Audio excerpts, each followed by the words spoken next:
You might get nervous, just do it. And it will get easier from there. Go in with the spirit of giving. So you're not taking from them. You're trying to figure out what you can give back to them to add value. Welcome to the Referrals Podcast, the show designed to help everyone from the solopreneur to the Fortune 500 company win the referral game.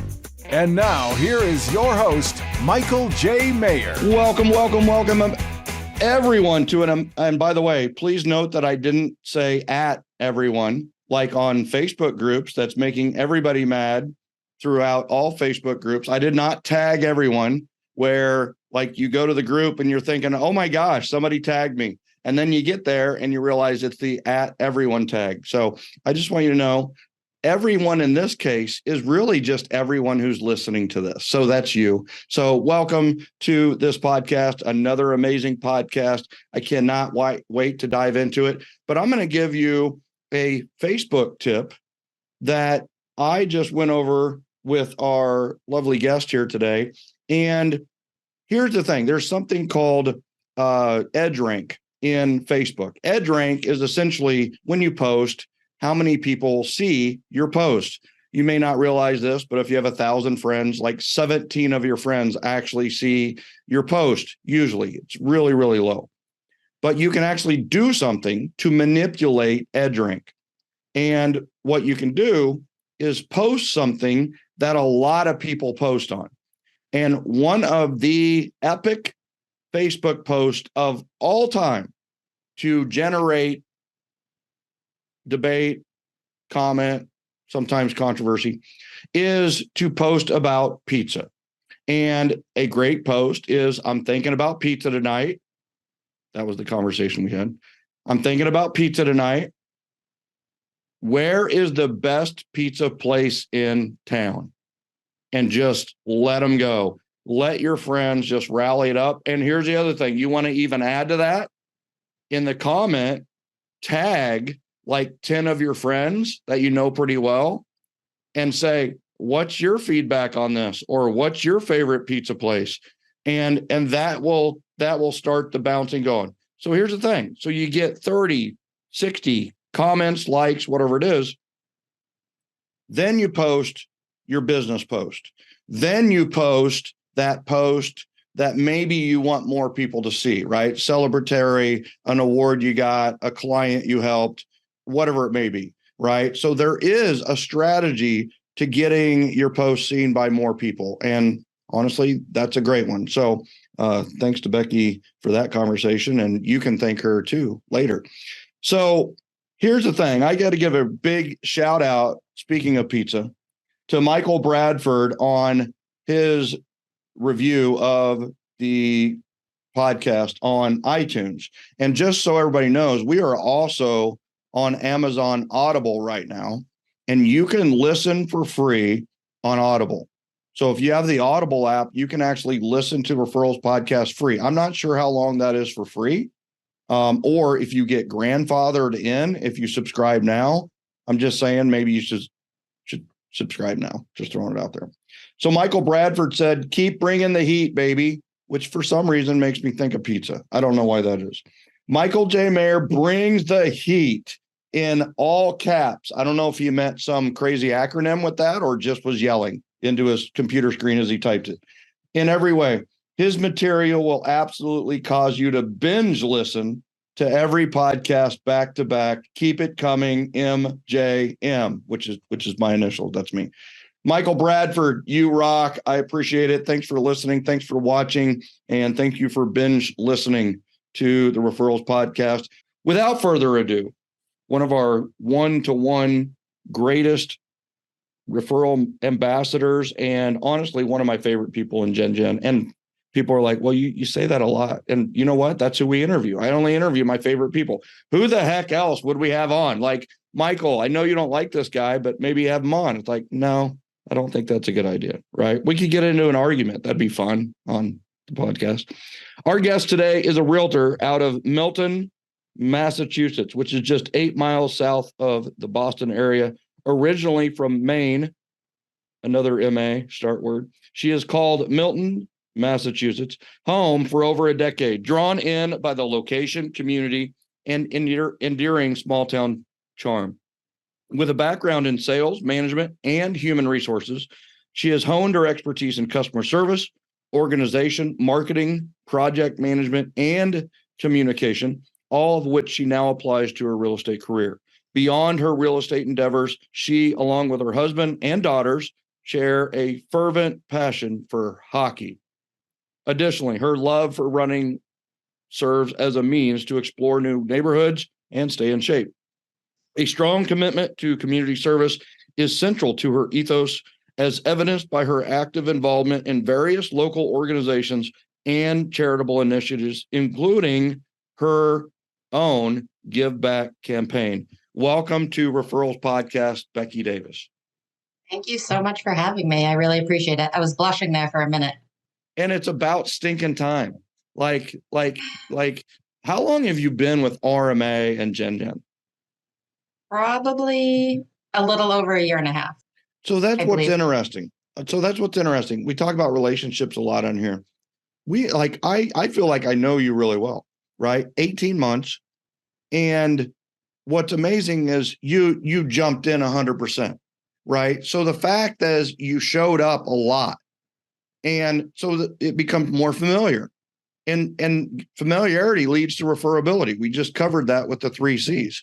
And it feels like a lot longer than 18, 19 months. It really does. It just feels like we've been friends forever. Lifetime. Right? Mm-hmm. Right. So, all right. So speaking of building relationships to the point of BFF, right? Let's start off talking about networking. You recently took the one-to-one mastery class from Referral Mastery Academy with myself and Tara Carter. Why did you sign up for that class, first of all? I'm always curious about this stuff, right? So I attended the amazing RMS, which is your Referral Mastery Summit in December. And I caught her bonus session of the one-to-one networking stack and was immediately drawn in. She has such energy and excitement for what she does that you immediately just want to do what she's doing. So kudos to Tara. So she's so easily described what the networking stack was and the one-on-ones as if it was like the easiest thing in the world and everyone does it. And this was just like life. Yeah. So, which doesn't always happen like that. It's still a skill. It's still a skill, right? It's something to be learned. It's easy for her. She's done, I don't know what it is over the last 4 years, like 500 stacks since I've known her, right? Yeah. So it's one of those, like, I think the first thing is, what were you looking to get out of it? And I love the first thing that you said that you may not have identified and verbalized, but you said it, is that, part of what we want are the energies of the instructors, right? I want to be as passionate about these one-to-one things as Tara and Michael are, right? And guess what? That's a part of Referral Mastery Academy. That's a part of what I love about what we do, is like, why I want her energy for it, right? And if she's that energetic about it, I could probably get something from it, right? So what were you looking to get out of it other than that? So I was really looking for it. So one-on-ones aren't super natural to me. I love being around people. I think you would call me a shy extrovert, which is, if that's even a thing. Yeah, but we're all ambiverts, right? Yeah. There's extroverted, there's introverted, but nobody is 100. Very few people are 100% introverted, and very few people are extroverted. Neither one get anything done, right? I mean, they just don't. They cope with life, but we're all ambiverts. So you're probably a 5 or 6 in that introvert extrovert scale, right? So all good. And by the way, I want everybody to know too that you do have a high C component, right, on DISC. We talk about DISC on this a lot. And I can relate to that as well, because I do have a strong C as well. So, you're going to implement these things perfectly or not at all, right? And that sometimes makes us not want to implement at all, because it's like, well, if it ain't going to be perfect, then maybe we don't do it, right? Mm-hmm. So, I think, what did you get out of it? Like, what did you learn first? So I feel like it was at a perfect time in the year because it's in the middle of the summer. my two kids are off. It's notoriously unstructured, and I love structure. I love a schedule. And so I can grasp at anything to make it a little bit more scheduled for myself, even though I was between two states. But so that was one of the main things I wanted to grab from it. But also, I just wanted to get more bite-sized pieces of how to fit it into my life and be able to implement it, and maybe not at a perfect 10 immediately, but like, how do I get started? I already had the place because I've been doing one-on-ones, but not necessarily to the extent that Tara does, obviously. So I just wanted to get Let's better. give a shout out. Let's give a shout out Steel to and the Rye, rest. Milton, Mass. What is it again? Say it. Steel and Rye. Okay. It's great. And in COVID, it went from just an evening restaurant to they opened a bakery. So now it's a coffee shop, it's lunch, it's a bakery, it's dinner. It's amazing, and love them. What hours are they open? They're open 8 to Like midnight. 10 or 11, right? Mm-hmm.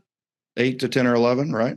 So that's awesome. So you can do your breakfast stack, you could do a lunch stack, or you could do a night stack. What made you decide to choose them as your home court advantage, right? Like because there's a lot of restaurants in your area that you could have chosen. And so what kind of made them perfect?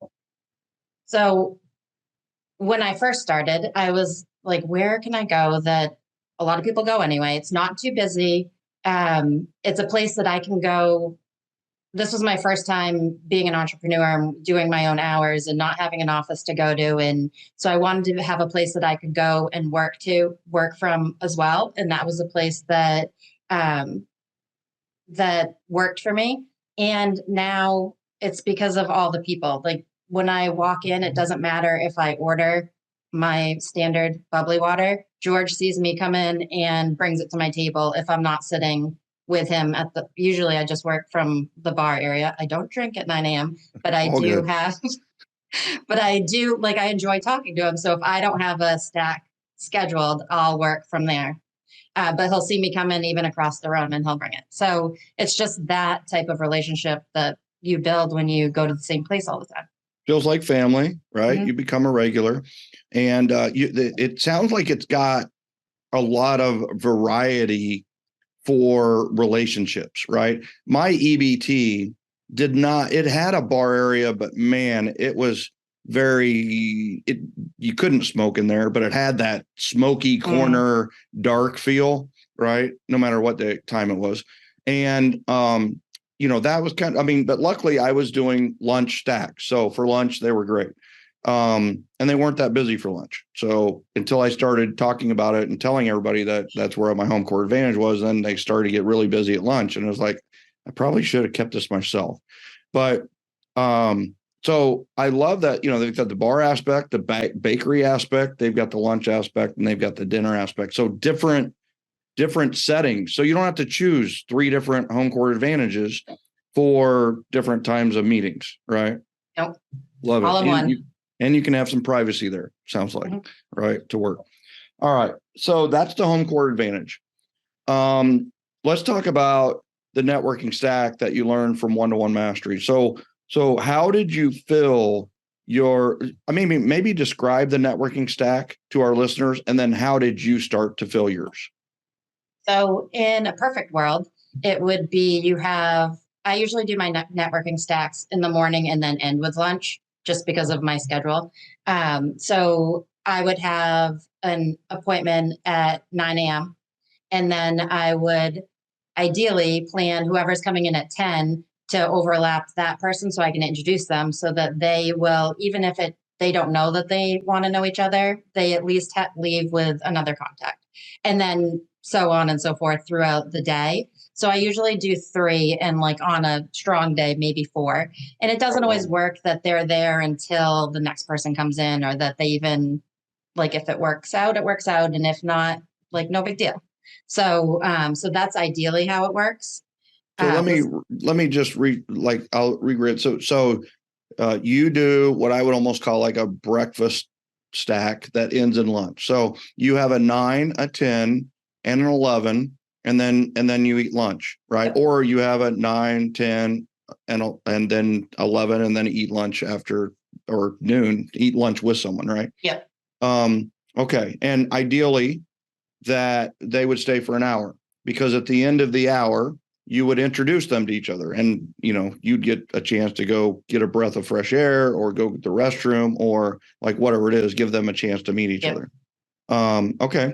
All right. So I've got the stack. I love that you ended at lunch, because that kind of gives you an end of the, like, that part of the day. Right. So then you can do appointments or whatever in the afternoon. Yep. So love that. Okay. So, what is your goal during the networking stack, or what's your goal during the one-to-one meeting? Do you feel like you have a goal? My goal is always to get to know that person more and figure out a way to help them if I don't already know going into it. So there's really not a hugely structured goal. It's just like, how can I find out more? So you do that with questions, I'm guessing, right? Yeah, So I what kind of, usually use Frog, yeah. Okay. So you use Frog. What's Frog for those that are new to us?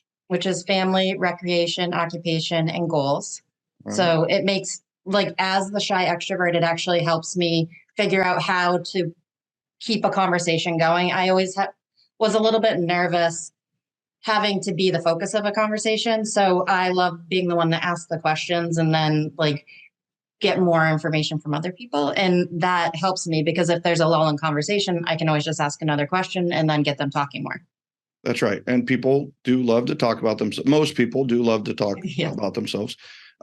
We don't. That's why we form this entire question-based Socratic process that, we do across Gen. It's all based on really arming ourselves with questions so that we don't have to talk about ourselves. I mean, that's what's so crazy about it.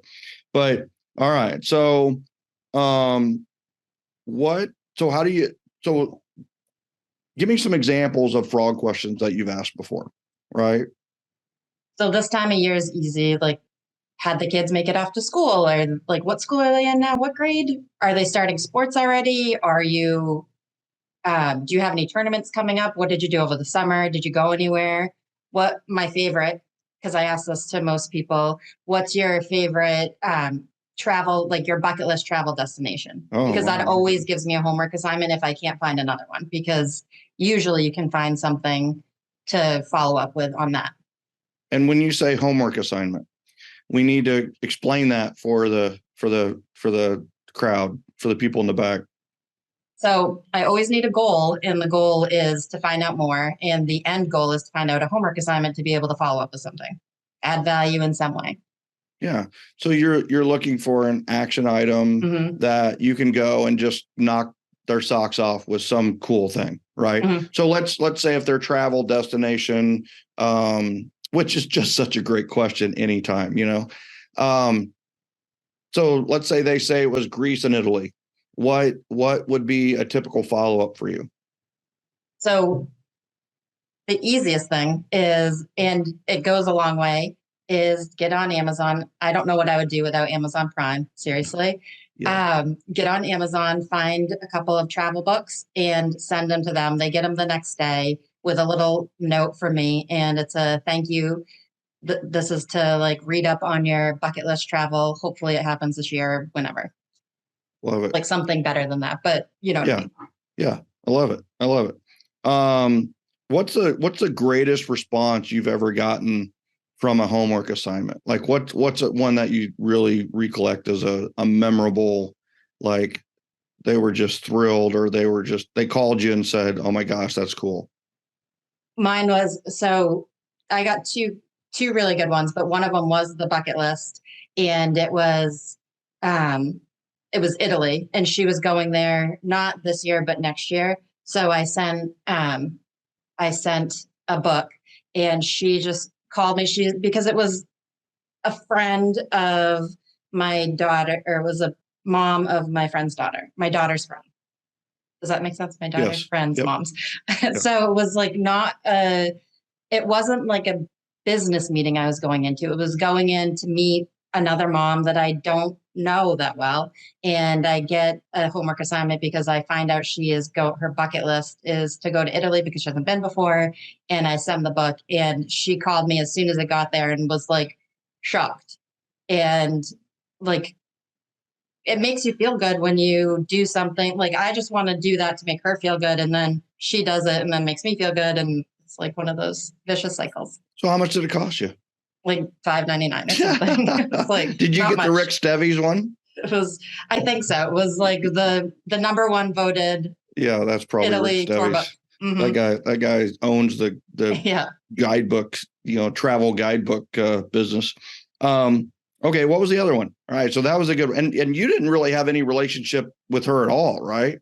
So like only by like periphery, really, not really. We hadn't had lunch. We hadn't, you know what I mean? So it was just like, it was a friend's mom. Yeah. Really. Yeah, it was like a zero relationship, 0+. You heard the name, but didn't know. And, on a scale of 0 to 10, where would you put that relationship now? Like a 10. Yeah. Mm-hmm. I mean, like $5.99. How much is that worth? Right. I mean, that's awesome. 10. All right. So what was the other one? People are begging to know, right? I mean, this is what we do in Gen. And isn't it fun? Yeah, it's great. I'm blanking on the name of the place right now, but so it was, I had been introduced to an attorney. I had used her once and we met for lunch. She ended up being a sponsor of two of my events. And so we were meeting and talking about that. And I don't think we discussed it, but she has a summer house in Rhode Island. And to thank her, I remembered it from the last time. So to thank her, I sent a candle that's also a reusable glass that has the name of where it is. And I'm blanking and I feel bad about that, but it's in Rhode Island. So now she'll have, if she does burn the candle, she'll have the glass to use in her vacation home. And if not, it will just be on the shelf. Yeah, I love it. Or she'll use it at home to remind her that she needs to go to her vacation house. Yep. Right. All right. So I love that. So all of a sudden, this is what I love. All of a sudden, you're getting really good at these one-to-ones. So what it does is it builds confidence, and competence leads to confidence. And when we have that confidence in a one-to-one, we're thought, you know what? I'm pretty good at this networking thing. I think I'm going to start networking. So tell us about the charity networking group you joined and how you're involved with that. So I joined, it was probably about a year ago. I joined the Boston Women in Business for Good. So it's a charity networking group where we get together, we volunteer, and we donate. So all of our member dues goes to the charity of our choice quarterly. So we hold an event, which is a gather and grant, and our members nominate. We usually want 3 charities to come to the event to talk about what they do, how they help people, and where our money would go. And then we vote electronically on who wins. And then whoever wins, they get the money. So in the last year, we've just been a group for a year, we've donated over 25,000. And next month's event, our goal is 7,500 to give to whoever we vote on next month. Wow, let's go. So it's like a huge impact, and it's mainly local places, and it's a Boston group, so it's not necessarily Milton, but it's like we're 8 miles from Boston, and really parts of Boston are like a half mile from me. So it's all my community. And so there was a call out for a couple leadership opportunities last fall, right after I joined. And one happened to be events and sponsorships. And I learned so much from you personally, from event mastery, and also from doing my own events, that I'm like, yes, please. So I've been doing the events since then. So I put together the gathering grants each quarter, and then we usually do virtual, like a not your average networking thing, and then we need to add more volunteer work, but work in progress. Wow. Now, do you use this to fill your stack? I do sometimes. It's a little bit more difficult because it's not necessarily like super local. So I've been actually thinking of finding another home court in Boston proper so that I can go there like even once a month or once every quarter, really, to like do follow-ups from that event so that I can just fill with those. I'm sorry. Does this just jumps out? Is Cheers the bar an option? I mean, come on. Like, you go there, everyone knows your name, or at least that's what they say. Right. I should check that out. Come on. I mean, is that too easy? That was too easy. I think that was just too easy. It's like, That was a layup for for the you. millennials, go Google cheers. All right. So let's switch gears a little bit and just talk about your give back campaign that you started last year, right? So what is it? Why'd you start it? And how does that relate to the Gathering grant, right? So I think it is like supplemental because it's more personally for my business. It's a charity driven initiative where I make a donation for every sale to the charity of my client's choice. And then I also tie all of my personal events to a local charity. So I love it because I can make a difference in my own community, not just by personally donating to them, but also to inspire others to kind of help and build support for local causes. So my event next month is going to be for the food pantry. And the one I had last month was for like a local art gallery that have like kids go and do art classes. Okay. Wow. So then my next question is really, how do you incorporate the charity into your events, right? So how do you do that? Like, what specifically do you do to let people know what charity is, the charity of choice is, that kind of thing? So I always have it on my invite. I specifically put it on like I don't send out paper invites, but on the actual like form of the invite, I have their logo. And then I also put it into the electronic part of the invitation with more information about their organization and also a link directly to donate so that if they do it beforehand, then that is an opportunity.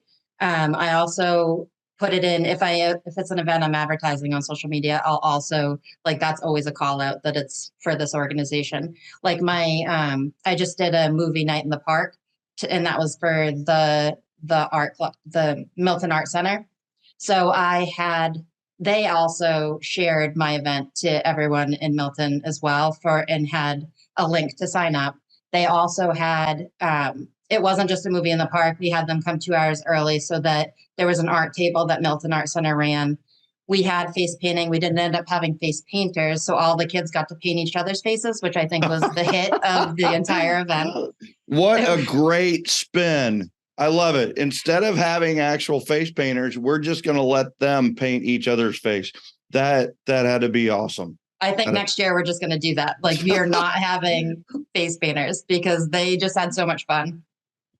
That's a nugget. That's a pearl right there. People need to write that down. Is forget having the little official face painters that take 30 minutes to do one face.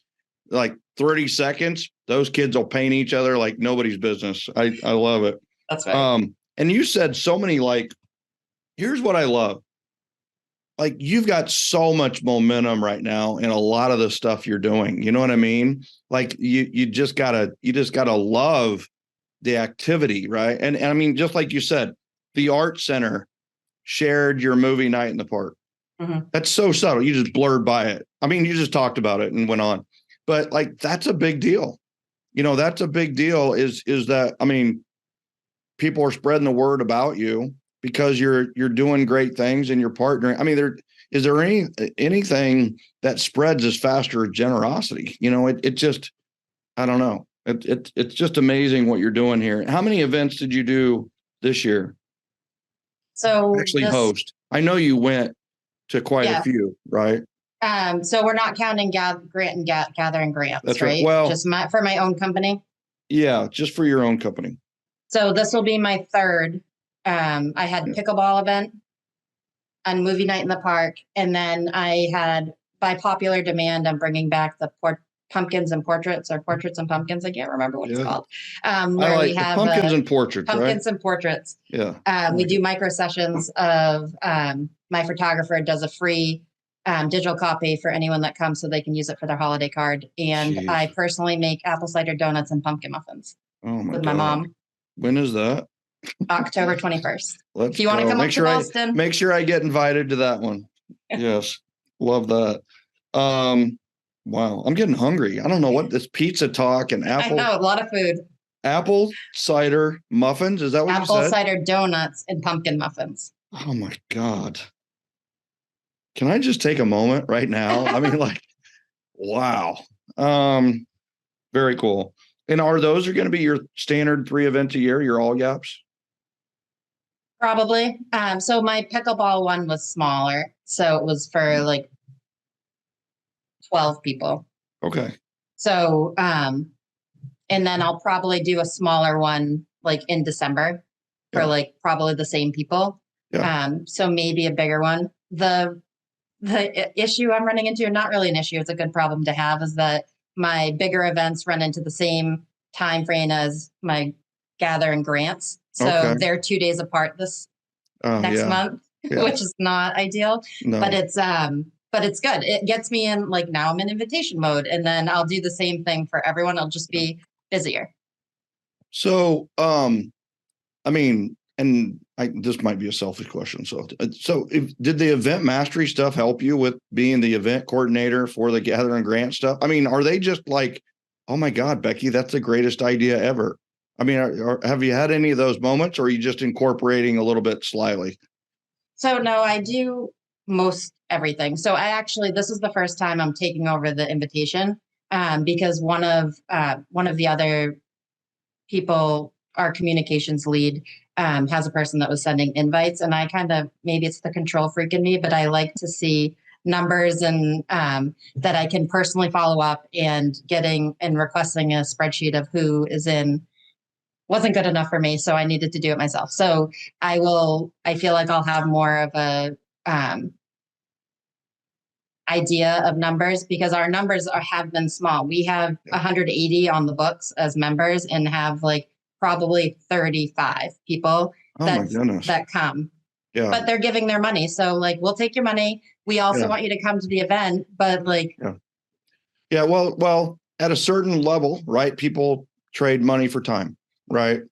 So, I kind of get that, but I think there's a huge opportunity this November and December to maybe make some calls and do the Who Wants to Be a Millionaire strategy. Is like, what is an event that you would love to attend? And I mean, 180, you can make 180 calls in 2 months pretty easily, on top of, being a great mom, being a great realtor, and it doesn't have to be you. You could write the questions and have, somebody else call them too. Yeah. Your communications person might get on board, right? And especially if there's pizza and wine and apple cider donuts involved. That's right. I'm just telling you, we got to come back to that conversation. So, all right. So what are you going to do differently next year? Right. So you've kind of got this rhythm. I feel you've got a rhythm, and you're a structured person. So rhythm means a lot. What does 2024 entail? What kind of changes or differences are you gonna look into doing? So I think the pickleball's got to go, right? It's got to be, you got to maybe do something differently there, right? And maybe that's incorporated. I don't know. So the problem is, I love pickleball now, because I now started playing it personally, but I feel like I could do it where we can incorporate it on a bigger scale too. So it might be something. I think my favorite part of having this momentum with my events this year is that I have more of a plan of what I will do next year. I will definitely do the movie night next year. It was a huge success, even though we almost blew away in the beginning. But and the pumpkin one will be is there. My photographer is still on board. Last year she got 9 referrals from that one photo shoot. She got 6 from the movie night, because she was my photographer there too. So she is on board. And so I think I would like to add one more big one that I have to figure out, but in the spring, like in the January, February, March, somewhere in there. Yeah. Okay. So it could be like the coffee one. And I was actually thinking of doing, if we do it during the day, I could do it at Steel and Rye, because they have the coffee shop, and it could be probably like, love you for that. I would guess that's probably their lowest volume time, because they started as a dinner restaurant, so that might be a win-win type of scenario there. Yep. So that's definitely in the plan. So I just love having a plan, especially, and we're getting together as the Boston Women in Business for Good to make the plan for next year for that one too, because that is kind of like an animal that we just need to kind of harness. Yeah. Here's what I love. So here's what I would suggest on that. Do the one for the Boston group, right? And that's going to force you to think like that and then put your own together, like literally the next weekend. Or, if you do it on Thursday, do it Friday, Saturday, Sunday, and just come up with your plan. That's where the 252-week plans that you know about from the All Yaps and Top Yaps came from. Is I just like, what would I do every week of the year if these were my events? And I mean, it's so easy to function on a weekly schedule when your whole schedule is like write 25 notes. And I'm not the one to write 5 notes a day. I'm much better at Monday writing 25 notes, and then I'm done for the week. Right. So, love that. And all right. So we've talked a lot about like one-to-ones and how important they are during this time of the year. If, what words of wisdom would you give to somebody who, is maybe hesitant to start meeting one-to-one with people? What would be some words of advice you would give them? First, just do it. Yeah. You might get nervous, just do it. And it will get easier from there. Go in with the spirit of giving. So you're not taking from them. You're trying to figure out what you can give back to them to add value. And start with friends. It's easier to make a coffee date or have wine in the afternoon with a friend and then practice your questions and get a homework assignment and follow up and blow their mind. And you just like got practice doing it. So I would just say, just do it. And not only that, go in with a plan, right? You have a great plan, very simple, very, very good plan. And, you were hesitant. You were, and I want to give a shout out to like Kimmy Spencer, right? Kimmy Spencer called me the first week of one-to-one mastery. And she goes, I am scared out of my mind. I'm in one-to-one mastery and I have never done any one-to-ones. And I'm like, oh my God, this lady is a top producer with 2 of the most awesome daughters, outgoing daughters in the world. Like they're all super articulate. All 3 of them are super articulate, friendly. And like, you haven't done one-on-ones. She hosts an event for widowers at her house. Right. And it's like, oh my gosh, you have so, but anyway, I hear you talking to her right now with that advice is just do it, go in with a plan, and it's all going to go well. It's going to go well. Don't schedule it for 90 minutes. I would say that's one thing maybe to avoid is don't make it too long. If you're scared of an hour, make it 30 minutes, make it a 30-minute meeting. I will tell you one of the reasons that the networking stack became the networking stack was because I did have a tendency to make like meetings last for like 8 hours. Like I would just start with the person and then couple people come in, and before we know it, it was 5 o'clock, and it's like, well, let's start drinking something, right? I mean, it's like, and that was not good. So the nice thing is a networking stack is like when they came in, that meant I had to end this one.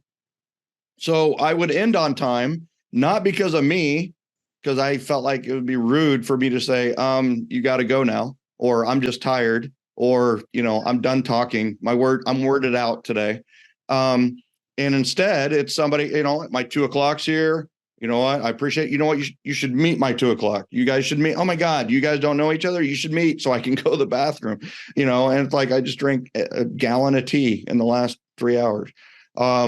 So that was one great thing is sometimes we get afraid of, we don't know how to end it. Well, when you've got a person coming in, you can gracefully exit one and enter the other. You can also be really strategic with them. That's what I love is, I remember I had one where I had a builder that was a really good friend of mine and a developer that didn't know me at all. Scheduled my developer after my big raving fan ambassador lunch with Jeff Crooks, had a great lunch with him. And then he met the developer. Jeff's a strong personality, 6'6", like awesome dude. And he's just like, you got to use Michael, right? It's like, how do you know Michael? And so I met with the developer and he talked about the plans and I asked a lot of questions. And then what does the developer want to do? They want to sell lots to builders. And then I introduced him to a builder friend of mine who was probably interested in ended up buying 4 or 5 lots in the development. And so guess what? I got that development because of the strategy of the home court advantage with the networking stack. That's not the only one. Just put ambassadors next to new people and you will win. And So they're just so much good here. Becky, you rock. I'm telling you, like I said, you're one of my faves in the group. And, you know, it is amazing how much I feel like I know you and that we're friends, and it's only been 18 months, but it is that familiarity concept. It just, you know, you want to make an impact in a community, show up often. So I love it. I appreciate it. And I really appreciate you, Becky. And we're going to have you on as a guest again. I mean, this is we really honestly didn't get a chance to talk about your event sequence and your series as much as I'd like to. So I'd love to have you back. Would you be willing to come back? Would love to. This was awesome. Thank you so much. My pleasure. Ladies and gentlemen, Becky Davis out of Milton, Massachusetts. You've got, and by the way, Becky, if they want to reach you, how would they best reach you before I let? My website's Milton Homes for Sale with the number 4 because it's my favorite number, and also my cell phone. You can call me. Awesome. And who is your favorite hockey player of all time? Gretzky. Oh, it's old school. It's got to be 99, right? It's got to be right. One of the best quotes ever from Gretzky is don't skate to where the puck is, skate to where the puck will be. Isn't that the real estate market of today? Right? I mean, some people are still selling like it's 2022. No, we got to go to where it's going, right? When a downward market, price it down. I'm just telling you, that's a strategy. It is what it is. Thank you, Wayne Gretzky, for that word of advice for our real estate market today. So awesome stuff. Make sure that you check out our stuff. Any of your Boston referrals, please give Becky a call. Make sure it happens. And ladies and gentlemen, I would be remiss if I didn't just implore you, nearly beg you, to check out one-to-one-mastery.com. The number 1, TO, number 1, mastery.com. One-to-one-mastery.com. If you're not a member of our referral group, we can't refer you. I mean, really, that's how it works. So if you want to get referrals, join gengen.com. joingen.com. Last but not least, please rate, review, let us know what you think of the podcast. You can do it right there, wherever you're listening or watching this, on YouTube, where Audible, iTunes, Google Play, Stitcher, wherever you're listening. Please let us know how we're doing. Otherwise, we'll see you in the Join Gen group. We'll see you in the Generosity Generation. Ladies and gentlemen, welcome to the Generosity Generation, and we will see you next time on Referrals Podcast.